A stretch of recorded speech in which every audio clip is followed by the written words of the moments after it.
అందరికీ షలో grace gospel ministries వారి అనుదిన వాక్య ధ్యానంలో ఈరోజు నిర్గమకాండము 39వ అధ్యాయము 10 నుంచి 26 వచనాలు ధ్యానించుకుంటాం. ఒక పాట పాడి ఇహలోక బంధాలు మరచి నీ ఎదుటే నేను నిలచి ఇహలోక బంధాలు మరచి నీ ఎదుటే నేను నిలచి నీవిచ్చు బహుమతులునే స్వీకరించి నిత్యానందముతో పరవశించు వేళ నీవిచ్చు బహుమతులునే స్వీకరించి నిత్యానందముతో పరవశించు వేళ ఏ మౌదునో నేనే మౌదునో ఏ మౌదునో నేనే మౌదునో ఎవరు సమీపించలేని తేజస్సులో నివసించు నా యేసయ్య ఎవరు సమీపించలేని తేజస్సులో నివసించు నా యేసయ్య నీ మహిమను ధరించిన పరిశుద్ధులు నా కంట పడగానే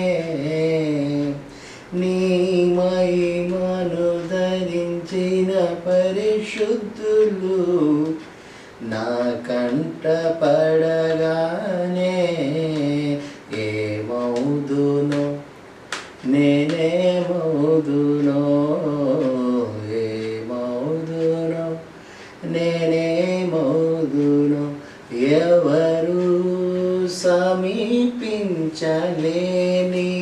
తేజస్సులో నివసించు నా యెహోవా.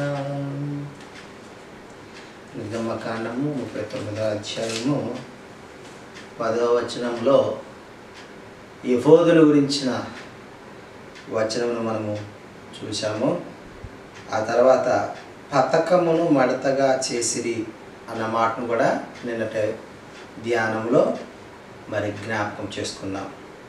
ఆ పతకములో ఇజ్రాయేలీయుల యొక్క 12 గోత్రములకు సంబంధించిన పేర్లు లిఖించబడతాయని కూడా మనము ఈ దినమున ధ్యానిస్తూ ఉన్నాం. ఏ విధంగా అంటే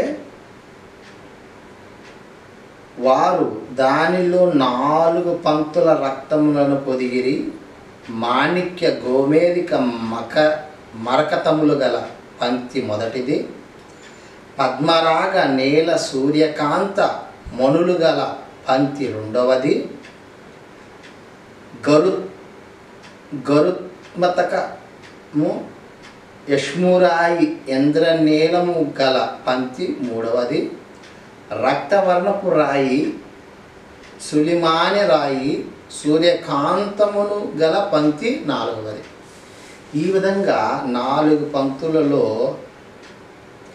బంగారు జవలలో పొదిగింపబడి ఆ రత్నములు ఇజ్రాయేలీయుల పేర్ల చొప్పున 12 ముద్రల వలె చెక్కబడిన వారి పేర్ల చొప్పున 12 గోత్రముల పేర్లు ఒక్కొక్క దాని మీద ఒక్కొక్క పేరు చెక్కబడిన.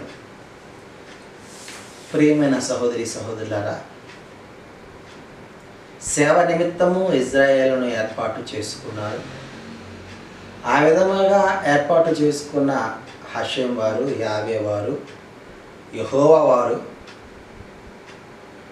సేవకురాండ్రు ఏ విధంగా ఉండాలి, ఏ విధంగా వారు సేవ చేయాలి, ఏవి ధరించుకోవాలి, ఏ ఆభరణాలు ధరించుకోవాలనే విషయాన్ని కూలంకషంగా మనకు అధ్యాయాలలో ధ్యానిస్తూ వస్తూ ఉన్నాం.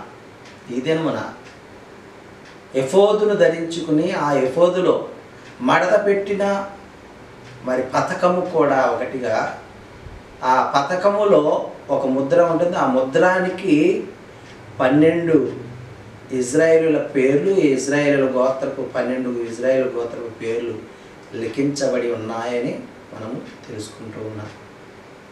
అంత మాత్రమనే కాదు, ఇక్కడ యెహోవా మోషే ఆజ్ఞాపించినట్లు సేవ చేయుటకు ఒక్కొక్క గంటను ఒక్కొక్క దానిమ్మ పండును ఆ చొక్కా అంచుల మీద చుట్టూ ఉంచిరి.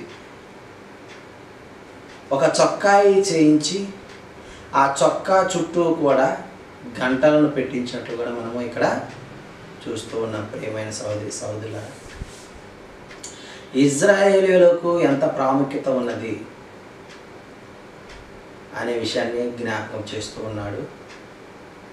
కాబట్టి మనము క్రొత్త నిబంధనలో వాక్యంలో రాసినట్లుగా ఒక యూదుని చెంగు పట్టుకొని 10 మంది అన్యులు ఆయన మందిరమును నడిచినట్లుగా, ఆయన వైపు నడిచినట్లుగా చూస్తూ ఉన్నాం. యూదులు అంటే అక్కడ ఒక గోత్రము కాదు, కానీ ఒక మార్గము. ఆ మార్గములో మనమందరము నడవగలమని, ఆ విధంగా నడిపించుటకు యోధా గోత్రపు సింహమైన యెషువా మెస్సీయను పోలి నడుచుకొని తద్వారా నిత్యజీవ రాజ్యం అంటే స్పిరిట్, ఆత్మ, యెహోవా యొద్దకు మనము చేరుకుందుముగాక. ఆమేన్.